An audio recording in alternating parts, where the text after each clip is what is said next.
Hello everyone, I'm Mihaela and I will present our paper titled RODAR, the Autonomous Driving Dataset with Logical Requirements. Neural networks are powerful tools in the autonomous driving field. However, they are still black boxes which output unpredictable results when presented with various circumstances. This is especially dangerous in systems where safety is a critical requirement, such is the case for self-driving vehicles. For example, in a multi-label classification scenario where a single object can be assigned multiple labels, neural networks might predict that the traffic light is both green and red at the same time. This could result in the self-driving vehicle not stopping at the red traffic light and causing an accident. In other words, networks can make decisions that contradict even simple domain knowledge. So having purely data-driven systems decide how self-driving vehicles should behave might not be enough. Perhaps we could use some other information in the input along with the unstructured data. Safety critical systems can usually be specified using a set of requirements which would encompass what safety means. This background knowledge could help making safe decisions by rejecting predictions which are not compliant with the provided requirements. So for our example, the prediction from before would be rejected by the model if we require that the traffic light cannot be red and green at the same time. The requirements can be seen as a set of constraints on the predictions, and while there are many ways to express them, in our work we chose to use a full propositional logic representation. While other logical representations could capture more complex requirements, such as having model operators, we opted for using a simpler logic in this first instance, as we wanted to focus just on capturing high logical constraints. Also worth noting is that we could have introduced temporal operators, but that would have made the problem much more complex. And as we will see later, neural networks already struggle with frame-wise constraints. To see whether standard neural models are compliant with domain knowledge in autonomous driving scenarios, we evaluated them on a dataset equipped with requirements.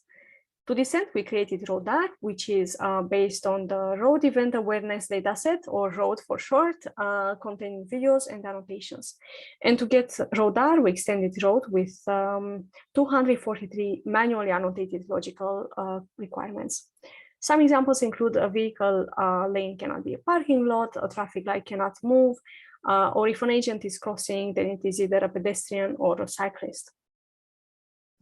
Importantly, RODAR is the first publicly available dataset for autonomous driving with requirements expressed as logical constraints. Now, given road, which is designed for the task of detecting road events, we focused on associating a set of labels with each detecting bounding box and formulated this as a multi-label classification problem with requirements. This after adding the logical constraints to get RODAR.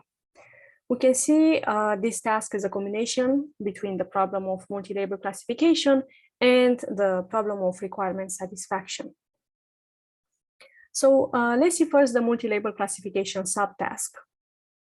For the input, assume we have a finite set of labels and a finite set of pairs, x and y, where x is the bounding box and y is its ground truth set of positive labels, answering three questions.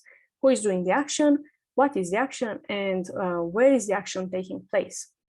A model for this problem is a mapping M between every label A and every data point X to the closed interval of 0, 1. Finally, under model M, a prediction P for input X is a set of positive and negative labels. Now, if we add requirements into our multi-label classification problem, we constrain the set of predictions to be compliant with the constraints. We say then that the prediction P is admissible if it satisfies all of the constraints. Moving on to the experimental setup, we looked at 6 state-of-the-art temporal feature learning architectures and incorporated them into the RetinaNet object detector. Namely, we used I3D, C2D, RCGRU, RCLSTM, RCN, and SlowFast. We evaluated each of these models on RODAR and noticed that most predictions violated at least one constraint, as we can also see in this figure. It is worth noticing that when using 0.9 for the threshold over which the prediction for a label becomes positive, about 99 of the predictions violated at least one requirement. And on average, we found that each prediction violated about 2 constraints. To see some more examples, all 6 models violate that, the constraint that an agent cannot be on the right and on the left pavement at the same time. And similarly, all models violate the constraint that an agent cannot move away and move towards the self-driving vehicle at the same time. Clearly, the standard models do not meet the safety requirements when learning only from data. So now one important distinction in how we use the requirements is when we apply them at training time or at inference time. Constraining the loss during training allows us to incorporate the logical requirements directly in the learning process in an end-to-end manner, and also inform the model of what the outputs are expected to be like, meaning complying with the constraints. However, this approach does not guarantee that the predictions will satisfy the requirements. On the other hand, constraining the outputs does not make use of the requirements during the training. Instead, it is a post-processing step which turns a non-admissible prediction into an admissible one. Hence, this approach guarantees that the final predictions satisfy the requirements. So each approach has its advantages and disadvantages when used separately. However, we found that both of these models can be combined to improve the performance. Now, to give a bit more detail on each approach, when constraining the loss, we have to keep in mind that the requirements are hard constraints. So in this form, though, they break the differentiable nature of the models and cannot be used to backpropagate the loss. To alleviate this problem, we have to relax the constraints and represent them by using fuzzy logic.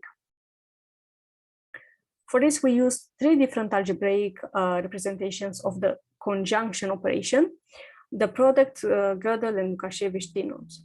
Although we use the disjunctive normal form, this can be easily transformed into the conjunctive normal form and vice versa.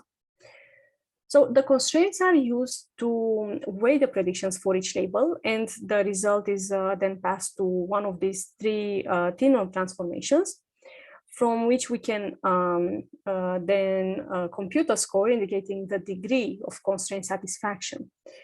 Finally, we can use this measure as a regularization term in the loss to be backpropagated.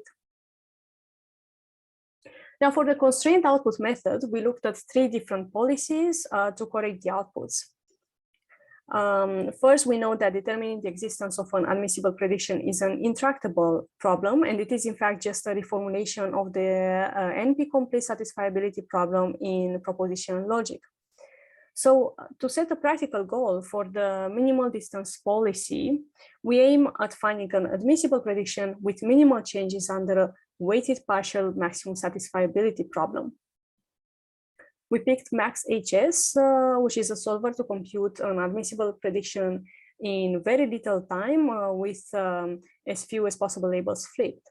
However, we soon found that the minimal distance-based post-processing has a detrimental effect on the model's performance, so we had to look for different policies. To this end, we generalized the policy, and instead of giving a unitary weight to each label, we assigned the positive cost for correcting that label. This problem then boiled down to minimizing the total cost of correcting all labels, which again is NP-complete, but for which we could again use max-HS. So we tested 2 different policies, average precision-based and average precision and output-based, where the latter here uses also the neural output value when giving a weight to a label. We found that the last 2 policies were successful in that they never led to worse performances than the ones of the state-of-the-art models. So the key of the post-processing step was to flip the labels while taking into account their average precision. Having said that, let's have a look at the results. We reported the performance of the 6 state-of-the-art models on RODAR, and then we ran experiments with constraint loss, constraint output, and the combined approach, which we call CLCO. And from these, I will only present the CLCO results, which gave the highest performance gains. The numbers in the table, except for the last row, represent the frame mean average precision at the intersection over union threshold of 0.5. And in the last row here, we report the average ranking of the models computed by ranking the performances separately over each row. So the best performing model gets rank 1, the second best model gets rank 2, and so on. Then for each column, we take the average of these rankings to obtain the final values here. And as we can see, overall, the CLCO models with Lukasiewicz norm and average precision and output-based post-processing gets the lowest rank. In the last couple of years, the topic of deep learning with logical constraints has gained a lot of attention. So there are many new works on this topic. And for a thorough reading on the related approaches, but also milestones and trends on this topic, please see the survey paper, Deep Learning with Logical Constraints, which will soon be presented at IJCAI. To conclude this talk, I will give a short summary of what we have done in this paper. First, we proposed a new learning framework called Learning with Requirements, and also a new dataset for this task called RODAR. Then we confirmed that state-of-the-art models most of the times violate the constraints. And finally, we conducted experiments to show that it is possible to exploit the domain knowledge to create models that are compliant with the constraints while improving their performance. We envision that requirement specification will become a standard step in the development of machine learning models to guarantee their safety, as it is the case in any software development process. So that is all. Thank you for your attention.